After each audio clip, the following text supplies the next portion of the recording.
যে বাহিনীর যে আসামি যারা, তাদেরকে ট্রেন আপ করা হয়েছিল বাংলাদেশের সীমান্ত রক্ষা করার জন্য, কিন্তু তারা সেই ট্রেনিং এবং শক্তি আমাদের সন্তানদের উপরে, জাতির সবচেয়ে মেধাবী সন্তান যারা দেশকে ভালোবেসেছিলেন, সেই সব ছাত্র জনতার উপরে তারা এটা প্রয়োগ করেছিলেন। এই দায় আসামিদের ব্যক্তিগত দায়। আমরা আবারও বারবার বলার চেষ্টা করেছি যে বাহিনী হিসাবে বিজিবিকে কিন্তু আমরা আসামি শ্রেণীভুক্ত এখানে করিনি।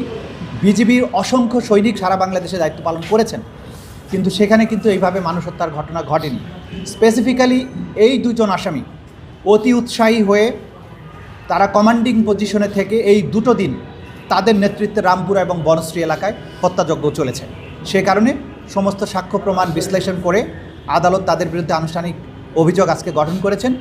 ইনশাআল্লাহ 20শে জানুয়ারি থেকে তাদের বিরুদ্ধে সাক্ষ্য গ্রহণ শুরু হবে এবং সাক্ষ্য প্রদানের মাধ্যমে আমরা বারবার যেটা বলছি, অকাট্য প্রমাণাদি ক্রিস্টাল ক্লিয়ার এভিডেন্স উপস্থাপনের মাধ্যমে আসামিদের যে সম্পৃক্ততা সেটা আমরা আদালত